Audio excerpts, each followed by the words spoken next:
Bismillahirrahmanirrahim. Assalamualaikum warahmatullahi ta'ala wabarakatuh.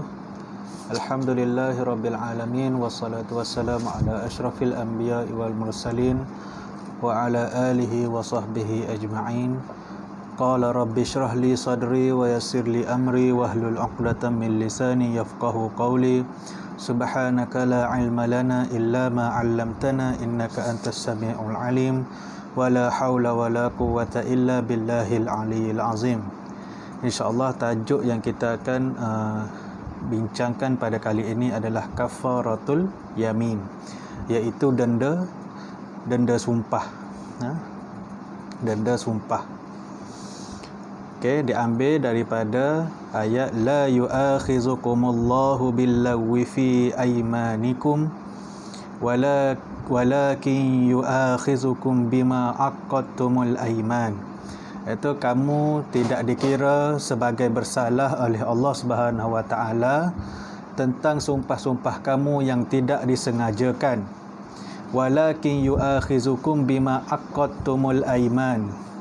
Akan tetapi kamu dikira bersalah oleh Allah Subhanahu wa taala dengan sebab sumpah yang sengaja kamu buat dengan bersungguh-sungguh. Fakaffaratuhu it'amu 'asharati masakin min awsati ma yut'imuna ahlikum. Dan denda kafarah itu ataupun bayaran dendanya adalah dengan memberi 10 orang miskin makan min awsati ma yut'imuna ahlikum, dengan jenis makanan daripada jenis makanan yang sederhana yang kamu biasa berikan kepada keluarga kamu. Au kiswatuhum au tahriru raqabah, ataupun dengan memberi pakaian untuk mereka, ataupun au tahriru raqabah, atau dengan memerdekakan seorang hamba. Faman lam yajid fasyamu salasati ayyam. Kemudian sesiapa yang tidak dapat menunaikan denda yang tersebut, tidak dapat menunaikan denda yang 3 tadi tu, beri makan orang miskin 10 orang ataupun memberi pakaian kepada orang miskin 10 orang ataupun memerdekakan seorang hamba, maka dia kena fasyamu salasati ayyam, menunaikan berpuasa selama 3 hari. Zalika kafaratu aymanikum idza halaftum. Dan demikian itu ialah denda penebus dosa sumpah kamu apabila kamu bersumpah. Dan jagalah sumpah kamu. Wahfazu aymanakum, jagalah sumpah kamu. Kadzalika yubayyinullahu lakum ayatihi la'allakum tashkurun. Demikian Allah menerangkan kepada kamu ayat-ayatnya, hukum-hukumnya, supaya kamu bersyukur. Okey, kita teruskan kepada ma'anil kalimat, perbendaharaan kata ataupun mufradat ataupun perkataan seerti. Yang pertama, la yu'akhizukumullahu billagwi, la yu'aqibukum billagwi, iaitu tidak dikira salah ataupun tidak dihukumkan bersalah. Yang kedua, aqadtumul aiman azamtum 'alaiha biqulubikum, sumpah yang bersungguh-sungguh atau berazam ke atasnya, berazam ke atas sesuatu itu dengan hati kamu, dengan yang bersungguh-sungguh bersumpah. Okey, yang ketiga, min awsati aglabu alwastu, iaitu sederhana ataupun berpatutan ataupun yang pertengahan. Ahlikum zaujatun wa waladun, ahlimu iaitu isteri dan anak-anak. Okey.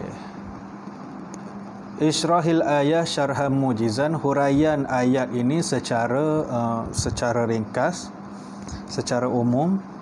la yu'aqibukumullahu fima la taqsuduna aqdahu minal aiman walakin yu'aqibukum fima qasadtum aqdahum biqulubikum, iaitu tidak dihukumkan sebagai bersalah jika kamu jika berlaku sumpah yang tidak disengajakan, dan dihukumkan bersalah sekiranya sumpah berlaku daripada hati sanubari orang yang bersumpah.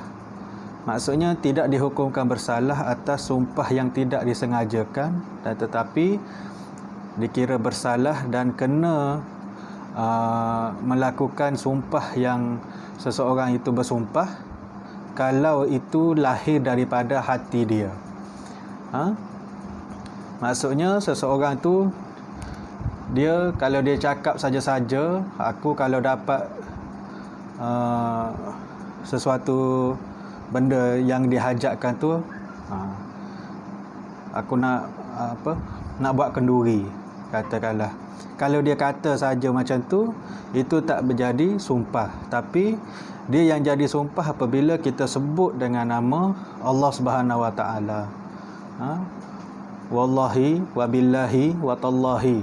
Kalau aku dapat straight A peperiksaan, aku nak makan, aku nak sembelih kambing 3 ekor. Katakanlah kalau macam tu, dia kena sampai masa tiba-tiba dia dapat betul, dia dapat straight A. Lepas tu kena buat, kena sembelih lah 3 ekor kambing yang dia sumpah tadi tu, sebab dia bersumpah dengan bersungguh-sungguh dengan menyebut nama Allah Subhanahu Wa Taala. Okey, fa iza lam yang kebal tu, fa iza lam tafu bil yamin fa ismun zalikum kaffaratum min it'ami asyarata masakin au i'takil mamluk minar raqi au siyamu salasati ayyam. Dan jika tidak menunaikan dengan betul, maka berdosa. Jika orang yang bersumpah tu, dia bersumpah tadi tu, dia tidak tunaikan, maka dia adalah dihukumkan berdosa. Dan kalau dia tak mampu nak tunaikan apa yang dia sumpahkan tadi itu, kafarahnya ataupun hukumannya ataupun dendanya adalah dengan memberi makan 10 orang miskin, atau membeli baju pakaian kepada 10 orang miskin, atau memerdekakan seorang hamba, ataupun hendaklah dia berpuasa 3 hari. Okey. Sababan nuzul tilkal ayat. Okey, nazalat fil qaumi allazi kanu harramun nisa wal lahma ala anfusihim. Ayat ini diturunkan kepada suatu kaum yang mana mereka ni sering bersumpah dengan kalau ada apa-apa sikit dia orang akan bersumpah dengan kanu harramun nisa, tidak akan menggauli isteri mereka, dan wallahmu ala anfusihim, dan mengharamkan diri mereka daripada makan daging. Sikit-sikit nak bersumpah, kalau aku tak dapat benda tu, aku takkan sentuh bini aku. Kalau aku tak dapat benda tu, aku takkan makan daging. Ya, sebab orang Arab ni, dia kalau dalam percakapan dia orang selalu sangat dia orang akan sebut wallahi wabillahi watallahi. Dah jadi kebiasaan. Sebab itulah Allah pesan supaya dalam ayat tadi, supaya wahfazu aimanikum, supaya menjaga kata-kata ataupun menjaga sumpah tu. Kalau kita orang Melayu ni macam tak ada sangat lah nak sebut, kita akan jadi takut nak sebut something tu dengan wallahi wabillahi watallahi. Tapi kalau dalam kalangan orang Arab, biasa je benda tu. Dan ayat ni diturunkan kepada mereka yang suka sangat bersumpah dengan tidak menggauli isteri dan mengharamkan diri mereka daripada memakan daging. Okey, yang seterusnya, mal muradu fi kafaratul yamin. Al-kafaratu huwa satru minaz zunub wal yamin huwa halfu wal ahdu. Kafarah ialah satru minaz zunub, balasan ataupun denda daripada dosa yang dilakukan, wal yamin, dan sumpah itu ialah al-halfu wal ahdu, janji seseorang itu ketika berkata-kata. Okey. Kemudian kita tengok ada ma mafhum bi it'ami asyarati masakin. Okey, maksud kepada memberi 10 orang miskin makan ni iaitu ayyat'ama al-hanisha asyarata masakin likulli wahidin muddun. Okey, dengan memberi makan 10 orang miskin dengan makanan yang sama. Maksudnya makanan tu pula kena bagi sama dengan apa yang kita bagi keluarga kita makan. Contohnya kita seorang yang kita lah orang yang nak melakukan denda sumpah ni. Kita bersumpah tiba-tiba kalau kata awak bersumpah, okay, kalau aku dapat A dalam subjek usuluddin ni, nak sembelih kambing seekor. Tiba-tiba betul awak dapat A dalam subjek usuluddin ni. Lepas tu awak dah beli dah kambing sebab awak dah bersumpah kan. Nak dijadikan cerita kambing awak tu dicuri.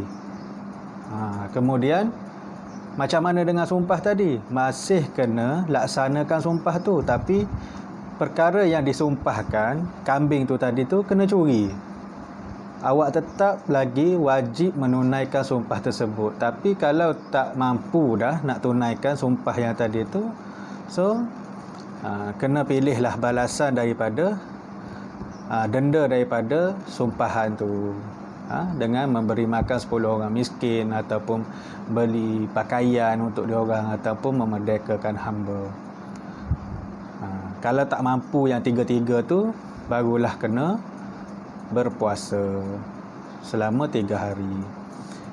Okey, dan kalau nak bagi makan kepada orang miskin ni pun kena bagi apa yang kita bagi keluarga kita makan. Kalau makan beras, kalau kita kat rumah makan beras Faiza, kena makan beras Faiza lah bagi kat orang miskin, jangan bagi beras nasional. Kita makan sedap, nak bayar kafarah denda sumpah ni, kita bagi yang murah-murah je pada orang. Okey, kiranya kalau buat macam tu tak tertunailah denda tu. Okey, kemudian ma mafhum tahriru raqabah. Tahriru raqabah ataqa raqabatun zakaron au unsa, iaitu memerdekakan hamba sama ada lelaki ataupun perempuan. Okey, ma mafhum fasiyamu salasati ayyam, maksud berpuasa 3 hari. Iza ajaza minal kafarah, jika tiada upaya untuk membayar kafarah tadi tu. Nak bagi orang makan 10 orang miskin makan pun tak mampu, nak bagi pakaian kepada 10 orang miskin pun tak mampu, tapi kita dah melakukan sumpah, cuma kita tak mampu nak bayar, denda pun tak mampu. Okey, kemudian nak memerdekakan hamba lagilah sekarang, usahakan nak memerdekakan hamba pun dah tak ada. So jika tak dapat melakukan ketiga kafarah tadi, denda tadi, maka kena berpuasa selama 3 hari. Okey. Yang keempat, yang seterusnya, ikhtalafal ulama siyamun hal yajibu at-tatabu' au tafarruqah. Perbezaan pandangan ulama berkaitan dengan puasa ni, adakah ianya wajib ditunaikan secara berturut-turut ataupun secara selang-selang pun tak apa. Okey.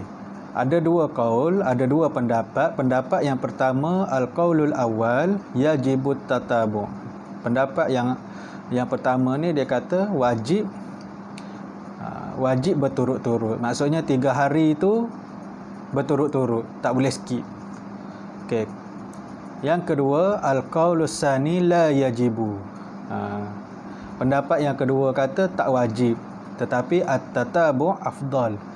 Tetapi berturut-turut itu lebih afdal. Maksudnya ambil yang berturut-turut dah. Buat 3 hari tu. Pandai sangat bersumpah kan. Okay, next. Okay, ma yustafadu minal ayat. Pengajaran daripada ayat ni, yang pertama, innal aiman allawi la tajibu fiha kafarah. Setiap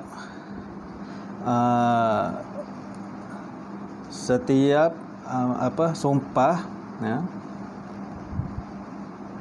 yang tidak bersungguh-sungguh, tidak wajib baginya denda. Yang kedua, wujubul ihtiram ahdullah, wajib kita menghormati janji Allah Subhanahu Wa Taala. Kita dah janji guna nama Allah Subhanahu Wa Taala, kita kena hormat, kena tunaikan.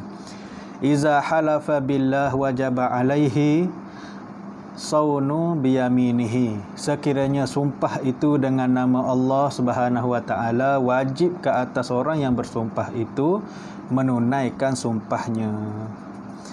So, kalau kita yakin kita mampu untuk menunaikan sumpah, maka bersumpahlah. Kalau kita tak yakin, jangan memandai-mandai ataupun buat-buat berani untuk bersumpah. Okay, wallahu a'lam bissawab. Sekian saja perkongsian untuk kali ini. Ma asabaka min hasanatin faminallah. Segala yang baik itu datangnya daripada Allah. Wa ma asabaka min sayyi'atin famin nafsik. Dan segala yang buruk itu adalah kekurangan pada diri saya sendiri. Wallahu a'lam. Assalamualaikum warahmatullahi wabarakatuh.